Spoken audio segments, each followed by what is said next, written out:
Hello friends, कैसे हो? उम्मीद है कि सब अच्छे खुश मस्त स्वस्थ होंगे, अच्छे से पढ़ रहे होंगे। तो हमारे 50 क्वेश्चन हो चुके थे DSSB TGT मैथमेटिक्स का कंप्लीट, जो मेन सब्जेक्ट मैथमेटिक्स का हम सॉल्यूशन कर रहे हैं, जो कि सितंबर 2018 के अंदर पेपर हुआ था DSSB के अंडर TGT मैथमेटिक्स का, जिसका हम आज करेंगे क्वेश्चन नंबर 51 से। ठीक है, ऐसे ही टोटल 90 क्वेश्चन मैथ के आए थे और 10 क्वेश्चन जो आपके टीचिंग मेथड से आए थे। टोटल 100 क्वेश्चन हम सोल्व कर रहे हैं। तो इसका आंसर दिया था पूजा वर्मा और एली गोत्रा जी ने। ठीक है, तो दो ने आंसर दिया था, थैंक यू सो मच। और किसी ने आंसर नहीं दिया तो मैं आपको बोलना चाहूँगा क्यों नहीं दिया आपने आंसर। तो चलो कोई बात नहीं, हम ये क्वेश्चन सोल्व करते हैं। स्टार्ट करते हैं क्वेश्चन नंबर 51 से। और किसी ने अभी तक एप्लीकेशन डाउनलोड नहीं की तो वो कर सकता है मिशन DSSB, वहाँ पे आपको कंप्लीट कोर्स मिल जाएगा, क्योंकि ये जो लेक्चर है वो यूट्यूब पे पब्लिकली है। चलिए, which of the given relation is true, ये आपके पास क्वेश्चन था। तो होता क्या है, हमारे पास रेडियन होता है, रेडियन और डिग्री का हमने पढ़ रखा है ट्रिग्नोमेट्री का, जब मैंने आपको करवाया था उसके अंदर मैंने आपको कराया था। ठीक है, तो वन रेडियन जो है वो किसके इक्वल होता है, 180 बाई पाई के। ठीक है, 180 बाई पाई डिग्री के। तो 180 बाई में पाई जो है, पाई में 3.14 समथिंग ले सकता हूं। ठीक है, हम अप्रोक्सीमेट इतना ही मानते हैं, तो 3.14 लेंगे। इसको इससे जब डिवाइड करेंगे तो मेरा आएगा 57.32 डिग्री। ठीक है, 57.32 डिग्री। इसका मतलब 1 रेडियन जो है, 1 रेडियन इक्वल किसके है, 57.32 डिग्री के। तो इसका मतलब 1 रेडियन, तो कोस 1 क्या आ जाएगा, इसका मतलब कोस 1 का मतलब क्या है, कोस 57.32 डिग्री। समझ रहे हो? और ये जो है वो डिग्री ही दिया हुआ है, ये तो डिग्री ही दिया हुआ है। और यहां पे क्या है, कोस 57.32 डिग्री।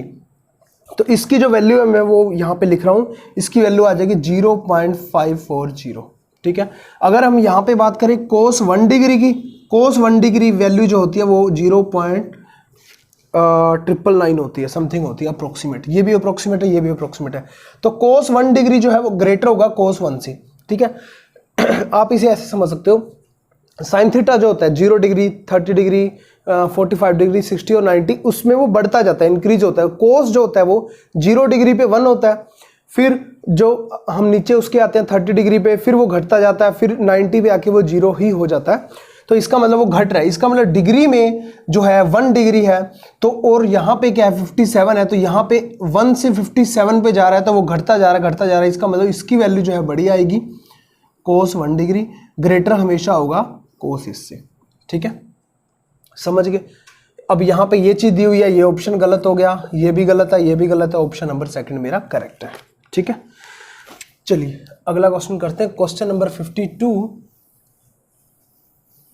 देखिए, कुछ एक क्वेश्चन मैं आपको बोलता हूँ, कुछ एक क्वेश्चन होते हैं जो पेपर के अंदर छोड़ने वाले होते हैं, कुछ एक चीज़ें हमने जो है नहीं की होती या मौके पे माइंड में नहीं आती, और नेगेटिव मार्किंग है, क्योंकि और आपको सारा पेपर अटेम्प्ट नहीं करना, क्वेश्चन करना मायने रखता, क्वेश्चन छोड़ना मायने रखता है। तो इसीलिए जितना हो सकता है टेस्ट सीरीज लगाओ एप्लीकेशन मिशन DSSB में, ताकि आपको जो है नेगेटिव मार्किंग का पता चल सके। नेक्स्ट क्वेश्चन क्या है, the general value of x for which sine x plus cos x, sine x plus cos x is equal to क्या दिया हुआ, मिनिमम ऑफ, जब x बिलोंग्स टू r कर रहा है, 1a² माइनस 4a प्लस 7, कुछ भी दिया हो, मतलब मिनिमम है। इन दोनों का मिनिमम क्या आएगा, मिनिमम आएगा। तो इन दोनों को हम जब देखते हैं तो इन दोनों में से मिनिमम होना चाहिए, इसका मिनिमम और इसका मिनिमम, दोनों में से जो मिनिमम होगा हम मिनिमम लेंगे।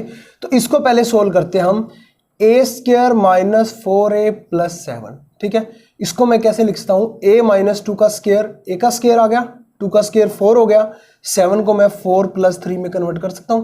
ठीक है, 4 हो गया, प्लस में 2a, 2 दूनी 4a, तो ये सारा बन गया, प्लस में 3 बन गया। अब ये मिनिमम कब हो सकता है, मैक्सिमम तो कितना भी हो सकता है। a को मैं 100 पुट कर दूं, 100 माइनस 2 98, 98 का स्क्वायर प्लस 3, मैक्सिमम तो कितना भी हो सकता है। बट वहां पे 1 पड़ा हुआ है, अगर वो ये चीज 1 से छोटी आती है, अगर 1 से छोटी आती है तो दोनों में से मिनिमम वो छोटा होगा, तो हम मिनिमम ले सकते हैं। इसको मिनिमम होने के लिए क्या होना पड़ेगा, इस सारे को 0, इस सारे को 0 होने के लिए a इज इक्वल टू क्या होना पड़ेगा, 2। ये 0 का स्क्वायर है, यहाँ पे कुछ भी पुट करते रहो, माइनस में आए चाहे प्लस में आए, अगर आप यहाँ पे माइनस का 5 पुट भी कर दोगे तो माइनस माइनस ऊपर स्क्वायर है तो पॉजिटिव हो जाएगा, इसीलिए मिनिमम होने के लिए यहाँ पे 0 होना पड़ेगा, a इक्वल टू 2। तो ये क्या हो गया मेरा 0 प्लस में 3, तो 3 मेरा मिनिमम आ सकता है यहाँ पे, तो 3 आ सकता है। तो मिनिमम की अगर मैं बात करूँ 1 और 3 में मिनिमम क्या आ गया 1, ठीक है। ये तो हमारा जो क्वेश्चन के अंदर गिवन था कंडीशन वो हमने निकाल ली, ठीक है। उसके बाद हम क्या करते हैं, यहां पे देखिए sin x प्लस में cos x is equal to क्या आ गया मेरा 1, क्योंकि मिनिमम दिया हुआ था, जो भी हमारी क्वेश्चन के अंदर गिवन था ये आ गया हमारा। अब इसके बाद हम जिसका जनरल सोल्यूशन फाइंड आउट करते हैं। जनरल सोल्यूशन का मतलब क्या होता है, अब जो हम x की वैल्यू फाइंड आउट कर रहे हैं, जब x की वैल्यू वो पुट करते जाएंगे वही उस टाइप का ही सोल्यूशन बार बार मिलता जाएगा। तो यहां देखिए sin x cos x और 1 है, 1 कब आता है, sin x कितना पुट करें और x में कितना पुट करें, दोनों जगह 1 आएगा। तो इसके लिए मैं क्या कर रहा हूं, बोथ साइड 1/√2 से डिवाइड कर रहा हूं, उससे क्या होगा अभी हम बात करते हैं उस पर, इज इक्वल टू क्या आ गया 1/√2। तो ये sin a cos b cos a sin b का फॉर्मूला बन गया। देखिए यहाँ पे क्या आ गया, sin a sin x cos b cos π/4, cos π/4 1/√2 होता है, sin a cos b plus cos a cos time a into sine time b sin π/4 भी 1/√2 होता है। और यहाँ पे क्या आ सकता है, sin π/4 भी आ सकता है और cos π/4 भी आ सकता है, दो चीजें आ सकती हैं। बट मैं साइन ही क्यों ले रहा हूँ, क्योंकि ये फॉर्मूला जो बन रहा है ये साइन में बन रहा है, ठीक है ना। sin a प्लस b का फॉर्मूला जो है बन रहा है मेरा sin a cos b plus cos a sin b, इसीलिए मैं साइन का ले रहा हूं, हम cos का भी लेंगे, ठीक है। तो sin a plus b sin x plus π/4 is equal to क्या आ गया sin π/4। अब साइन से साइन तो कट जाएगा, x is equal to x plus π/4 is equal to π/4 आ जाएगा। ये हम नहीं कह सकते क्योंकि हम जनरल सोल्यूशन निकाल रहे हैं, तो जनरल सोल्यूशन के लिए बहुत सारी वैल्यूज जो है इंटीजर वैल्यू जो है बार बार ली जाती हैं। तो अब यहाँ पे देखिए साइन साइन है, x प्लस π/4 आना चाहिए, और साइन का साइन ही है, सिंबल चेंज नहीं हो रहा, मतलब साइन चेंज नहीं हो रहा। साइन चेंज कम नहीं होता, या तो अगर इस लाइन के ऊपर से कुछ चेंज होता है π/2 से और यहाँ पे 3π/2 से, तो साइन का कोस हो जाता है, कोस का साइन हो जाता है, वो साइन चेंज होता है, ठीक है। अगर इससे होता है 2π से और यहाँ पे क्या होता है मेरा पाई से, तब जो है ऊपर नीचे जाता है तो ओनली प्लस माइनस का फर्क पड़ता है, कभी भी वो चेंज नहीं होता, साइन चेंज नहीं होता। तो अब यहाँ पे देखिए ये जो है साइन का साइन ही आ रहा है, प्लस माइनस का कोई फर्क नहीं पड़ रहा, तो इसका मतलब या तो वो पाई से नीचे की वैल्यू होगी यहाँ पे, क्योंकि यहाँ पे साइन थीटा क्या होता है पॉजिटिव, ठीक है। परमानेंटली जो भी जनरल सोल्यूशन वाले क्वेश्चन होते हैं, अगर ये चीज समझ आ गई तो परमानेंटली वो सोल्व हो जाएगा, ठीक है। क्वेश्चन करवाना ही मेरा मकसद नहीं है, वो क्वेश्चन को समझना और अच्छे से आगे जाके इंप्लीमेंट करना मेरा मकसद है। उसके बाद अगर 2π से नीचे नीचे वो रह जाती है, यहाँ पे ऑल पॉजिटिव होते हैं, समझ रहे हो ना, सारे के सारे पॉजिटिव होते हैं। इसका मतलब क्या होना चाहिए, या तो वो यहाँ सेकंड क्वाड्रेंट के अंदर या फर्स्ट क्वाड्रेंट के अंदर चीज होनी चाहिए। उसके लिए मैं क्या करता हूँ, nπ प्लस -1 की पावर nπ/4। अब आप बोलोगे ये कैसे लग गया, nπ, n को 1 पुट करो, पाई 1 पुट करोगे माइनस का आ जाएगा, पाई माइनस π/4, पाई में से कम हो रहा है मतलब सेकंड क्वाड्रेंट के अंदर जा रहा है, ठीक है। सिंबल साइन चेंज नहीं होगा, साइन का साइन ही रहेगा और माइनस प्लस में कुछ नहीं आएगा, ठीक है। अगर ये 2 आ गया, n को मैं 2 पुट करता हूं, 2 पुट कीजिए, 2π यहाँ पे इवन के कारण ये प्लस का हो जाएगा, 2π प्लस इतना, मतलब 2π प्लस इतना फिर फर्स्ट क्वाड्रेंट के अंदर आ जाएगा। ऐसे ही 3 पुट करूंगा फिर सेकंड के अंदर, ऐसे ही 4 पुट करूंगा फिर फर्स्ट के अंदर। तो मतलब ये मेरी सीरीज बन गई जब मेरा n बिलोंग्स टू इंटीजर है, ठीक है। n इंटीजर से बिलोंग कर रहा है, तो ये मेरा जनरल सोल्यूशन बनने वाला है। x इज इक्वल टू क्या आ गया, nπ प्लस -1 की पावर π/4 और यहां से minus π/4। x is equal to क्या आ गया, nπ प्लस -1 की पावर n-1 π/4, ठीक है। मैं नीचे कर देता हूं थोड़ा कैमरा। अगर हम देखें हमारा आंसर तो वैसे आ ही चुका है, यही मेरा आंसर है, ऑप्शन नंबर 4 मेरा करेक्ट है। फिर भी मैं आपको ये चीज बोलूंगा कि अभी किसी नतीजे पे मत पहुंचिए, क्योंकि कई बार क्वेश्चन के अंदर दो दो आंसर भी होते हैं और कई बार ये आंसर ना हो। अगर ये वाला आंसर नहीं हुआ तो कौन सा आंसर और हो सकता है? जब यहाँ पे मैंने 1/√2 sin π/2 पुट किया था, यहाँ पे cos π/4 भी आ सकता था। तो ये तो आंसर हो गया आपका करेक्ट, ठीक है। उसके बाद हम अब इसको यहां से दोबारा से सारा चेंज करते हैं, ठीक है। अब यहां पे देखिए ये भी सारा चेंज हो जाएगा, दोबारा ही बना लेंगे हम, कोई बात नहीं, ये भी चेंज हो जाएगा। तो अब देखिए मेरा क्या बन रहा है, वो तो सही चीज है, sin x cos π/4 plus cos x sin π/4 is equal to cos π/4 आ गया। अब cos π/4 भी cos 45 डिग्री भी 1/√2 ही होता है। अब यहां पे देखिए cos a cos sin a cos b, ठीक है, cos a sin b, ये तो फिर से वही बन जाएगा sin a, यही फॉर्मूला, बट हम कुछ अलग बनाना चाहते हैं तो उसके लिए हमें कुछ अलग करना पड़ेगा। cos का है तो cos का फॉर्मूला क्या होता है, प्लस के अंदर अगर हम देखें cos a माइनस बी का फॉर्मूला क्या होता है, cos b minus plus sin a sin b। जब यहां माइनस होता है यहां प्लस होता है। cos a cos b sin a sin b, इसका मतलब मैं इसको बना देता हूं sin x और sin π/4, इसको बना देता हूं cos x और cos π/4 इज इक्वल टू मेरा क्या है cos π/4। अब जो है cos वाला फॉर्मूला ये बन रहा है cos x माइनस π/4। अब यहां देखिए cos a माइनस b का cos a cos b plus sin a sin b plus sin a sin b is equal to क्या बन रहा है cos π/4।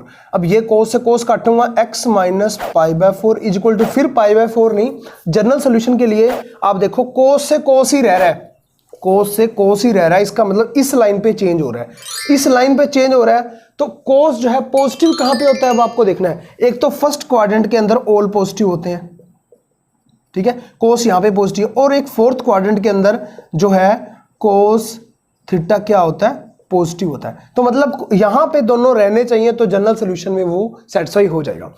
तो उसके लिए क्या करता हूं मैं, यहां पे देखिए 2 पाई, क्योंकि 2 पाई से ही है ये, वहां पे तो n पाई था, यहाँ पे इस साइड था, अब इस साइड है तो 2 पाई से, क्योंकि ये टोटल क्या होता है 2 पाई प्लस माइनस π/4।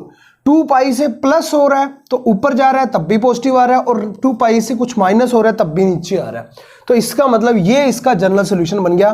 तो x इज इक्वल टू, इसको इधर ले जाएंगे 2 पाई प्लस माइनस π/4 प्लस π/4। तो एक ये सोल्यूशन भी मेरा करेक्ट है, बट ऑप्शन के अंदर नहीं है।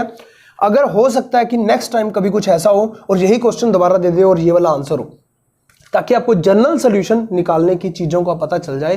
ट्रिग्नोमेट्री के अंदर कुछ भी ऐसे टाइप का आ जाए, जनरल सोल्यूशन में आपको कोई दिक्कत ना हो। बट इसमें ये थोड़ा सा उलझाया हुआ था, इज इक्वल टू मिनिमम ये दिया हुआ था। अगर डायरेक्ट ही वो 1 दे देता तो हम डायरेक्ट क्वेश्चन को स्टार्ट कर लेते, बट मिनिमम दिया हुआ था यहाँ पे।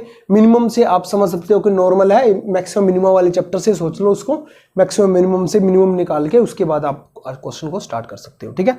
तो टाइम तो लगा, मुझे पता है 5 से 7 मिनट लगे, बट कंसेप्ट जो है वो बहुत अच्छे वाला क्लियर हुआ है आपका, इतना मेरे को पता है। और एक लाइक और एक कमेंट आपकी तरफ से मुझे चाहिए, कि अच्छा लगता है, बहुत ज़्यादा मोटिवेशन मिलता है, ठीक है। क्वेश्चन नंबर हम करेंगे अब 53 के अंदर देखिए वो क्या बोल रहा है कि for a given series of items if we subtract a from every item, ठीक है, सब्ट्रैक्ट कितना कर रहा है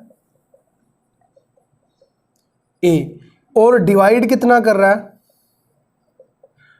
b, then the arithmetic mean निकालो। अब देखिए ये क्वेश्चन वैसे तो था चुटकियों में, आपने पेन भी नहीं चलाना था, मैंने आपको करवा रखा है। जब भी कोई चीज प्लस होती है, माइनस होती है, डिवाइड होती है, अर्थमेटिक मीन और मीडियन के ऊपर उसका वही असर पड़ता है, और स्टैंडर्ड डेविएशन और वेरिएंस के अंदर उसका कोई फर्क नहीं पड़ता। याद है ना, मैंने आपको कराया हुआ कि अर्थमेटिक मीन और उसके साथ जो है मीडियन, जो हम अप्लाई करते हैं वही अप्लाई होता जाता है, ठीक है, और मतलब चेंज होता है इसमें। अगर हम बात करें स्टैंडर्ड डेविएशन और वेरिएंस की, तो इसमें नो चेंज, ठीक है। तो अगर आपको ये चीज पता थी जो मैंने आपको करवाई हुई थी, ध्यान था, तो डायरेक्टली आप बोल दोगे इतना वो सब्ट्रैक्ट हो रहा है तो अर्थमेटिक मीन में भी इतना वो सब्ट्रैक्ट हो जाएगा और इससे डिवाइड हो जाएगा। ठीक है। जो सेकंड वाला x2 मान लो, x2 बार जो आ रहा है मेरा अर्थमेटिक मीन, तो उसके अंदर जो पहले वाला अर्थमेटिक मीन इन दोनों का जो भी वो इक्वेशन थी उसमें आया था, उसमें से ये चीज सब्ट्रैक्ट हो जाएगी और ये चीज डिवाइड हो जाएगी। ये मेरा डायरेक्ट आंसर भी मैंने निकाल दिया। अगर ये वाला इस टाइप का है तो कुछ आंसर भी ऐसा आ जाएगा।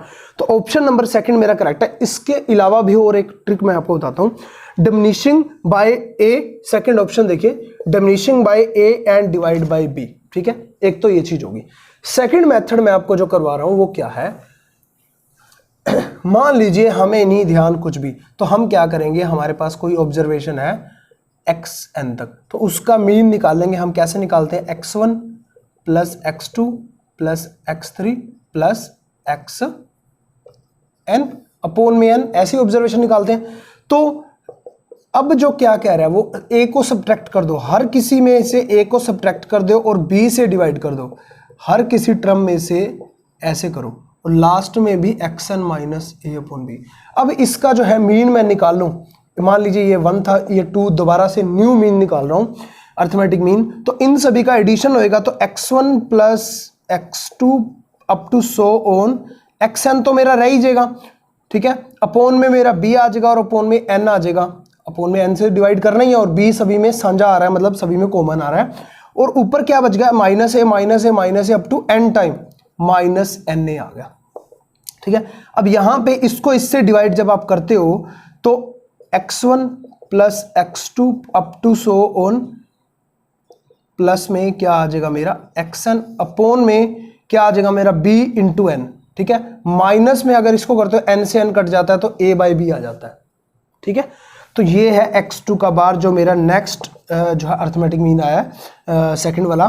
तो इसको देखिए अब पूरे को और अपॉन में n को देखिए, तो यही चीज है। तो मतलब x1 का बार अपॉन में b minus a by b, तो ये क्या आ रहा है, x1 का बार माइनस a अपॉन में b। तो चीज क्या बन रही है, वही जो मीन आया था मेरा, जो मीन मेरा आया था उसमें से मैंने a को डिमिनिशिंग मतलब घटा दिया, सब्ट्रैक्ट कर दिया और b से डिवाइड कर दिया। वही चीज मैंने अभी आपको पहले कराई। तो मतलब अगर आपको कुछ भी नहीं पता फिर भी आप निकाल सकते हो, अगर ये चीज पता थी तो डायरेक्ट ही आप कर सकते हो। ठीक है, और वो चीज मैंने आपको बताई हुई है जब हमने स्टैटिक्स वाला चैप्टर किया था। चलिए अगला करते हैं, क्वेश्चन नंबर है 54। 54 के अंदर देखिए क्या बोल रहा है, सिंपल सा है, consider a population which is finite. कोई पॉपुलेशन है, मतलब कोई जनसंख्या की बात कर रहा है, वो फाइनाइट है मतलब गिनने योग्य है, and sampling is with replacement if the variance of the population is, variance क्या दिया हुआ है पॉपुलेशन का 2176.8 दिया हुआ है, with sample size is 16, sample size क्या है वो 16 है। ठीक है, then the variance of the sampling distribution of mean क्या आएगा। तो ये क्या होता है, वेरिएंस हम ऐसे लिखते हैं, अबाउट मीन उसने पूछा है तो ऐसे हम लिखेंगे। वेरिएंस क्या होता है मेरा, सिग्मा का स्क्वायर इस टाइप से लिखते हैं ना हम। तो यहां देखिए, तो इसका डायरेक्ट फॉर्मूला क्या होता है कि जो मुझे वेरिएंस गिवन है अपॉन में मेरा सैंपल साइज। ठीक है, अपॉन मेरा sample size is equal to n लगा दो, चाहे n मेरे जितने वो दिया होता है। तो यहाँ पे वेरिएंस कितना है 2176.8 और सैंपल साइज कितना है 16। ठीक है, तो इसका मतलब हम डिवाइड कर देंगे तो 136.05 डायरेक्ट ही मेरा आंसर आ गया, ऑप्शन नंबर सेकंड। ठीक है, डायरेक्ट फॉर्मूला था उसके अंदर पुट करना था और डायरेक्ट मेरा आंसर आ रहा है। ठीक है, चलिए नेक्स्ट क्वेश्चन करते हैं, बहुत ही आसान है ये क्वेश्चन, मैंने आपको करवाया हुआ है इस टाइप का। क्वेश्चन नंबर है 55। 55 के अंदर देखिए, द नंबर, कोई नंबर दिया गया है जैसे 19.999999 सब तक समथिंग चलता जा रहा है, in the term of p by q where p and q are integers and q not is equal to 0 can be written as. ठीक है, इसको मैं किस टाइप से लिख सकता हूं। अब आपको पता है कि इसको मैं पहले तो 19.9 का बार लिख सकता हूं। 12 वाले क्वेश्चन को सोल्व करने के लिए टोटल जो होता था मेरा, 12 वाला क्वेश्चन इस टाइप से हम सोल्व करते, टोटल में से हम क्या माइनस करते थे, बार से इधर जितना भी है ठीक है, बाहर से इधर ये कितना है, सिर्फ 19 ही है। अगर यहाँ पे 1 लगा होता और बार ना होता तो 191 माइनस करते हम, ध्यान में रखना। और नीचे जो है मेरा जितने भी बार है उतने टाइम 9 लगाते हम। अगर दो कोई इस टाइप से होता, दोनों पे बार होता तो 99 लगाते, और कोई एक सिंगल और यहाँ पे बचा होता तो उतने टाइम 0 लगती। अगर इसको ही मैं सोल्व करूं, ठीक है, तो मैं क्या करता, ये सारा का सारा लिख लेता, माइनस में जितने पे बार नहीं है, कितनों पे बार नहीं है, अपोन में क्या आएगा 99 आएगा, और नीचे 1 टाइम 0 आएगी क्योंकि बार नहीं है। अब यहाँ पे तो सिंपल 9 ही है, बाकी तो कुछ है ही नहीं ना, क्योंकि बार तो आगे इस टाइप का कुछ है ही नहीं, बचा ही नहीं हुआ, और जितना भी बार नहीं था हमने उसमें से घटा दिया, तो 180/9, तो मेरा आंसर आ रहा है 20। और वैसे भी 19/999 समथिंग अप टू 20 ही जो है जाके बनता, डायरेक्ट भी आप कर सकते थे। ऑप्शन नंबर 2 मेरा करेक्ट है, ठीक है।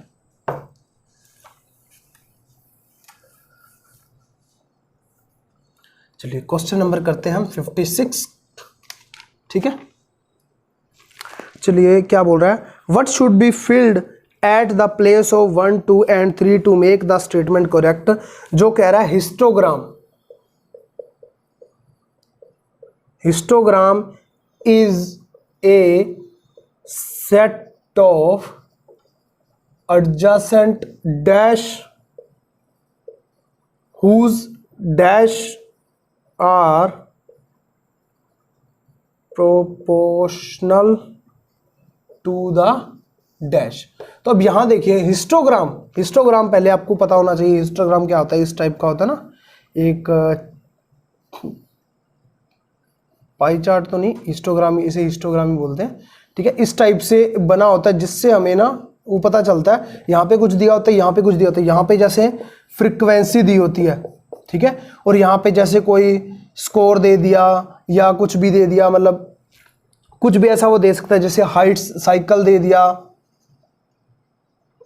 या हाइट दे दिया, ठीक है, और यहाँ पे जैसे फ्रीक्वेंसी या नंबर ऑफ ट्रीज या इस टाइप से कुछ भी ऐसा दे दिया, तो इससे हम अनुमान लगाते हैं। यहाँ पे लिखा होता है 0, 10, 20, 30, इस टाइप से यहाँ पे भी लिखा होता है 0, 10, 20, 30, 40, इस टाइप से आगे आगे लिखा होता है, ठीक है ना, इस टाइप से। तो इस सारे को क्या करते हैं हम, हिस्टोग्राम। तो हिस्टोग्राम ये सेट ऑफ एडजेसेंट, कि ये एडजेसेंट जो ये आपस के अंदर जो है एडजेसेंट है, ये क्या है, एक प्रकार से एक इस टाइप से जो ये बन रहे हैं, ये है रेक्टेंगल्स, ठीक है। तो यहां पे क्या आ जाएगा मेरा, रेक्टेंगल्स, ठीक है, रेक्टेंगल्स आ जाएगा। सेकंड जो है whose area are proportional to, ये रेक्टेंगल्स जो है वो क्या है, कोई भी एरिया या कुछ नंबर ऑफ ट्रीज या नंबर ऑफ फ्रीक्वेंसी जो है शो करते हैं मुझे, ठीक है, उस टाइप से। तो हुज एरिया, ठीक है, whose area are proportional to the, जो एरिया जो भी दिया होता है उसकी फ्रीक्वेंसी के वो प्रोपोर्शनल होता है, तो यहां पे क्या आ जाएगा मेरा, फ्रीक्वेंसीज। तो ऑप्शन नंबर 1 ही मेरा करेक्ट है, ठीक है, ऑप्शन नंबर 1 ही मेरा करेक्ट है। चलिए नेक्स्ट क्वेश्चन करते हैं।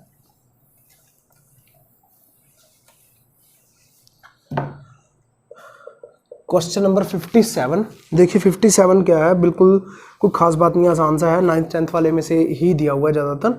इन a triangle ABC let DEF be the mid point on lies BC CA and AB। जो भी दिया हुआ मुझे वो हम कर लेते हैं। क्या गिवन है, ABC, जो मुझे पॉइंट दिए गए हैं BC के ऊपर, ठीक है, वो पॉइंट मेरा क्या है D, CA के ऊपर E, और यहां पे है F पॉइंट, ठीक है। और ये AD कह रहा है और BE कह रहा है और CE क्या कह रहा है, आर द कॉन्ग्रुएंट, कॉन्करेंट है। जब AD BC और CE, AD BE और CF आर कॉन्करेंट है, ये कॉन्करेंट होते हैं, तो हमारे पास एक थ्योरम होती है, ध्यान में रखना, कि ये जो इसका जो होता है BD अपॉन में DC, इसका रेशो अपॉन में इसका रेशो इनटू में इसका रेशो, CE अपॉन में EA इसका रेशो और इसका रेशो, AF और FB इज इक्वल टू होता है मेरा 1। एक तो ये मेरा काफ़ी फेमस है, ठीक है, काफ़ी फेमस है ये वाला रिजल्ट। इस रिजल्ट की हेल्प से ही हम आगे इस क्वेश्चन को सोल्व करते हैं, बट इसके अंदर ये चीज़ नहीं दी हुई। इसके अंदर क्या दिया हुआ हम देखते हैं कि एंड CE बाय EA 3/5 दिया हुआ है, ठीक है, CE EA 3/5 दिया हुआ है, और ये 5/7 दिया हुआ है, ये 5/7 दिया हुआ है, ये 3/5 दिया हुआ है, इस टाइप से दिया हुआ है। And the AB length, AB की लेंथ जो है ना, ये लेंथ जो है गिवन है मुझे, वो है 14, ठीक है। Then the length of AF and FB, ये AF और FB की दोनों की लेंथ ज्ञात करनी है। ऑप्शन नंबर फर्स्ट के अंदर है 7 है, सेकंड के अंदर है 9.8 और 4.2, थर्ड ऑप्शन के अंदर है 3 और 7, फोर्थ ऑप्शन के अंदर है 9 और 5। अब यहाँ पे पहली बात तो ये दोनों का जोड़ कितना होना चाहिए, 14, तो 7 और 7 14, ये भी हो सकता है। 9 और 4 13, तो 14 ये भी हो सकता है। 7 3 10, ये तो कभी भी नहीं हो सकता। 9 5 14, ये भी हो सकता है, ठीक है। तो थर्ड ऑप्शन तो वैसे ही इनकरेक्ट हो गया, पहली बात। सेकंड, हम इसके अंदर डायरेक्ट पुट करते हैं BD/DC। अब देखिए BD क्या है, BD/DC 5 7 दिया हुआ है। अब 5 और 7 को हम 5x और 7x मानेंगे, ठीक है।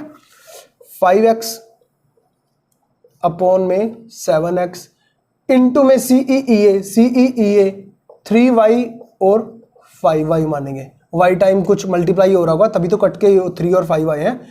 और AF और FB जो हमें निकालना है इक्वल टू 1, ये सारा उधर चला गया।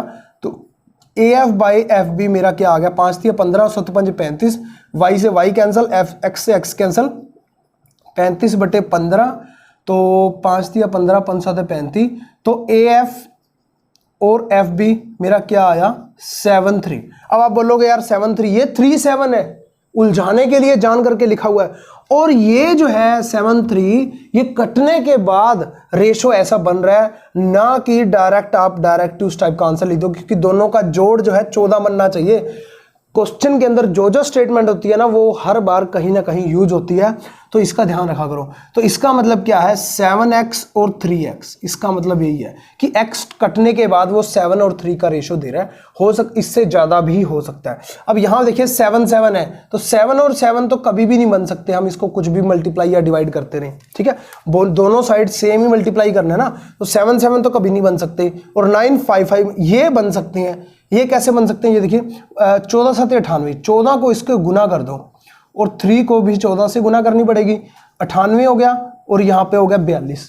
मैं नीचे कर देता हूँ थोड़ा कैमरा, ठीक है। और 98 और 42 बन रहा है, बट यहाँ पे डॉट डॉट डॉट आ रहा है, डॉट डॉट डॉट आ रहा है, तो इसका मतलब क्या होगा, यहाँ पे 10 से मैं दोनों को डिवाइड कर सकता हूँ, कोई दिक्कत नहीं है। तो 9.8 आ गया और 4.2 आ गया, ठीक है। तो ऑप्शन नंबर सेकंड मेरा करेक्ट है, समझ गए। चलिए अगला क्वेश्चन करते हैं।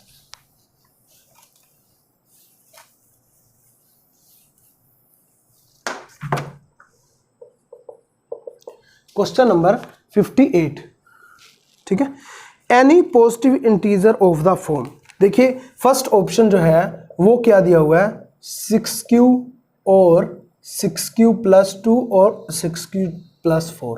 सेकेंड ऑप्शन क्या दिया हुआ है, 6q - 1 6q + 2।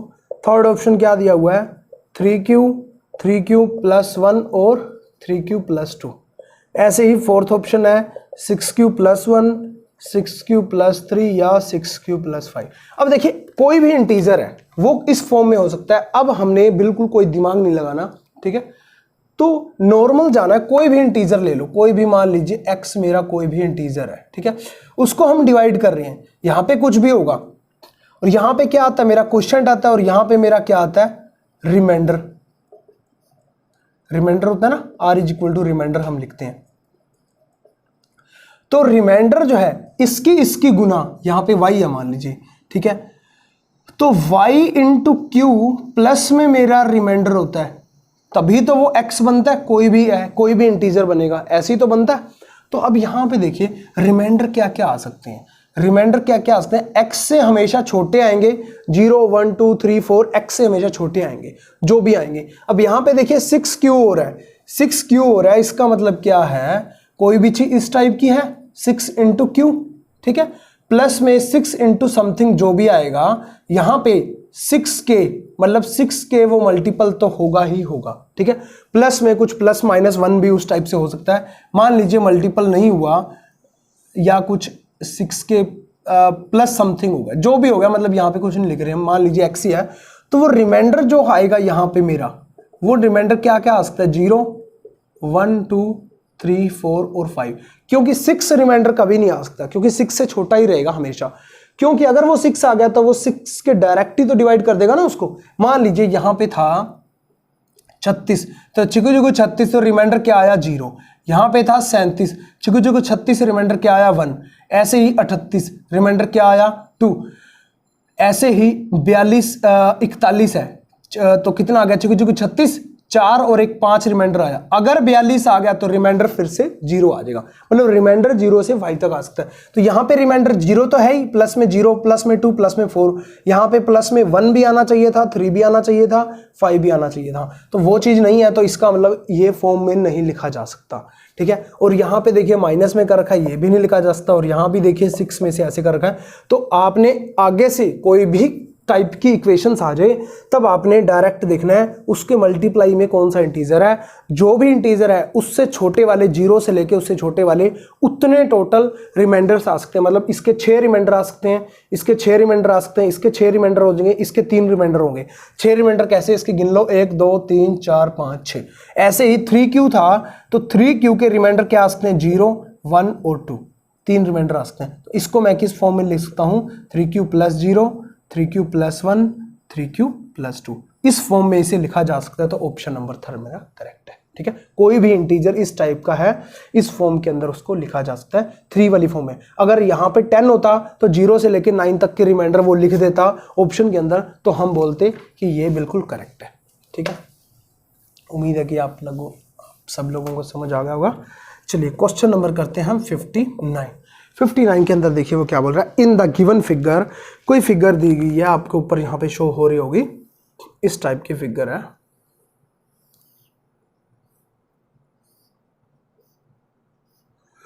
ठीक है। यहाँ पे दिया गया x और यहाँ पे दिया गया b, और यहाँ पे कोई पॉइंट है p, और यहाँ पे कोई पॉइंट है q, और यहाँ पे कोई पॉइंट है s, और ये है r, और ये मुझे गिवन नहीं है, ठीक है। और यहाँ पे 1 कट लगा हुआ है दोनों पे सेम, इसका मतलब ये दोनों एंगल इक्वल है।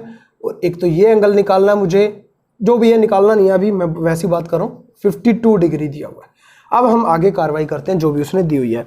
क्या दिया हुआ है, बी सी पैरेलल है आर एस के, बी और सी कहाँ पे है, सी, बी सी पैरेलल है आर एस की, मतलब ये वाली लाइन और ये वाली लाइन दोनों पैरेलल है, ठीक है। मैंने आपको 9th 10th वाले वो सारे करवाए थे, वो आपने सारे देख लिए होंगे उम्मीद है कि। उसके अंदर मैंने सारे आपको कराए थे कि कॉन्करेंट एंगल, कोरस्पोंडिंग एंगल, ठीक है, interior angle, exterior angle, alternate angle, vertically opposite angle, वो सारे के सारे मैंने आपको करवाए हुए हैं। उसी टाइप से ही मैंने आपको बोला था क्वेश्चन पूछा जाता है, देखिए पूछा गया है, ठीक है।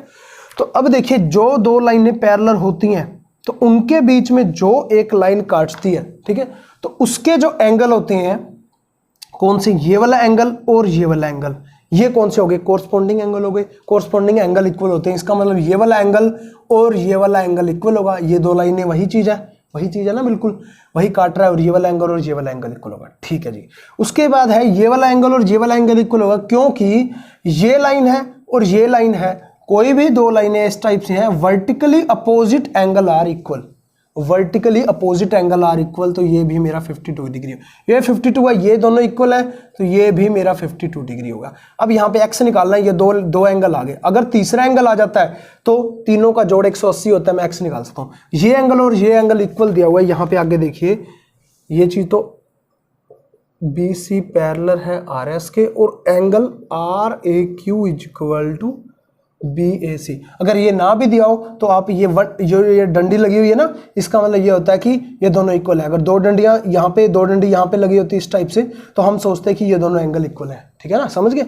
तो B R A Q, R A यहाँ पे ये पॉइंट है ए मेरा, आर ए क्यू ये एंगल, और B A C, B A और सी, ये एंगल दोनों एंगल इक्वल है, ये दोनों एंगल इक्वल है। ये टोटल एंगल कितना है, ये वाला टोटल एंगल 180 डिग्री है, क्योंकि एक लाइन के ऊपर ये वाला एंगल 180 डिग्री होता है। ये दोनों इक्वल है, ये 52 है, तो टोटल मतलब क्या होगा मेरा, ठीक है, ये इस टाइप से है, ठीक है, ये है 52 डिग्री और ये एक्स है, ये एक्स है, तो 2x plus 52 is equal to क्या है मेरा 180 डिग्री। तो x इज इक्वल टू क्या आ गया, 52 वहां से घटाएंगे और 2 से डिवाइड कर देंगे तो 64 डिग्री आ जाएगा, आप करके देख लेना। तो ये आ गया मेरा 64 डिग्री और ये भी मेरा 64 डिग्री, ये 64 है और ये 52 है, तो तीनों का जोड़ एक एंगल के, एक ट्रायंगल के अंदर तीनों का जोड़ 180 होता है। तो x plus 52 plus 64 is equal to 180, x is equal to ये दोनों वहां से माइनस हो जाएंगे, 180 माइनस 116, 10 में से 6 गए 4, 7 में से गया 6, ठीक है। x इज इक्वल टू मेरा आ गया 64 डिग्री, ठीक है। ऑप्शन अगर मैं देखूं तो फोर्थ ऑप्शन मेरा करेक्ट है।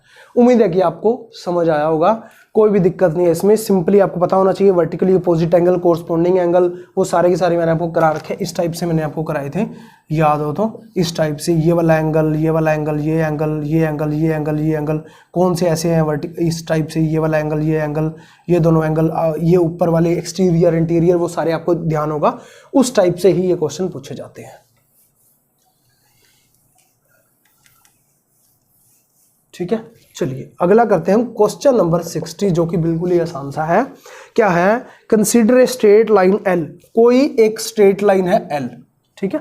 उसके बाद the number of straight line passing through point P, कोई पॉइंट पी है, इस पॉइंट से कोई एक लाइन या कितनी ऐसी लाइनें खींची जा सकती हैं जो एल के पैरेलल होंगी। तो इससे सिर्फ एक ही लाइन तो ऐसी खींची जा सकती है जो एल से पैरेलल होगी। अगर दूसरी लाइन ये वाली मान लीजिए मैं खींच लेता हूं तो वो एल के पैरेलल है, या थोड़ी सी भी ऊपर नीचे कर देता हूं तो वो एल के पैरेलल नहीं जाएगी।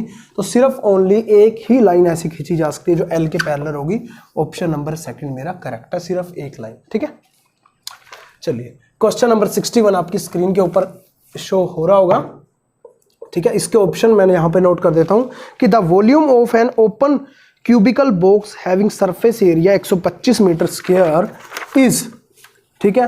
तो क्या आएगा इसका मेरा, ऑप्शन नंबर फर्स्ट जो है 625 metre square, option number second है 625 metre cube, option number third है 125 metre cube, option number fourth है 125 मीटर स्क्वायर, ठीक है।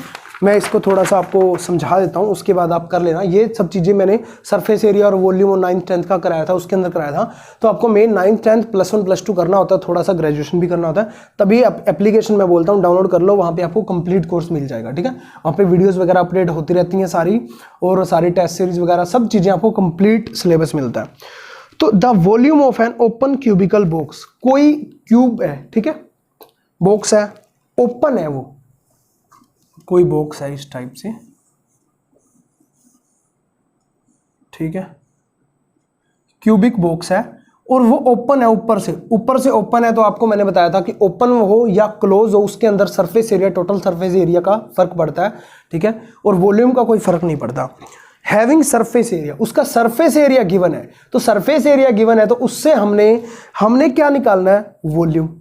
गिवन सरफेस एरिया 125 जो भी है, सरफेस एरिया उसका गिवन है, सरफेस एरिया 125 मीटर स्क्वायर है, तो उसका हमने अब क्यूब निकालना है, क्यूब का फॉर्मूला, वॉल्यूम निकालना, सॉरी वॉल्यूम निकालना है हमें। वॉल्यूम का फॉर्मूला आपको पता ही है, क्या होता है, L × B × H, और यहाँ पे तो क्या है, सभी सारे के सारे सेम ही है, क्योंकि क्यूब है तो उसके अंदर A का क्यूब, मतलब सारी साइडों को मैं A और A मान रहा हूँ, ठीक है। ऐसे ही सरफेस एरिया आपको पता ही है कि लेटरल सरफेस एरिया, एक surface area, total surface area आपको पता है, मैंने आपको करा रखा है 6A का स्क्वायर, क्योंकि A × A 2A, ऐसे ही ये वाला आ जाएगा, ऊपर नीचे 2 टाइम मल्टीप्लाई कर देंगे 3 को, तो 6A स्क्वायर आ जाता है, ये मैंने आपको करा रखा है। तो ओपन जब होता है ना बॉक्स, ओपन बॉक्स का ऊपर वाला जो एरिया है वो ओपन होता है, तो इसीलिए एक कम हो जाता है, तो 5A² बचता है, ठीक है, 5A²। अब आपको मैंने इतना हिंट दे दिया कि ये 5A² इज इक्वल टू क्या है मेरा, 125 दिया हुआ है, सरफेस एरिया ये दिया हुआ है। उसके बाद आप ए निकाल लो, उसके बाद वॉल्यूम निकाल लो और 4 ऑप्शन आपके सामने। जल्दी से मुझे आंसर देना। इसमें थोड़ा सा देख लेना, दोनों ये सेम है, ये दोनों सेम है। यहाँ पे क्यूब और स्क्वायर का ही फर्क है। वो वॉल्यूम के अंदर क्या होता है और जो एरिया के अंदर क्या होता है, स्क्वायर लगता है, क्यूब कहाँ लगता है, वो चीज़ आपको ध्यान में रखनी है। चलिए नेक्स्ट लेक्चर के अंदर ये सारा कंप्लीट करते हैं। उसके बाद जितने भी सारे क्वेश्चन है सारे कंप्लीट करके फिर कुछ नया स्टार्ट करते हैं। जय हिंद, जय Bharat, thank you, thanks for watching.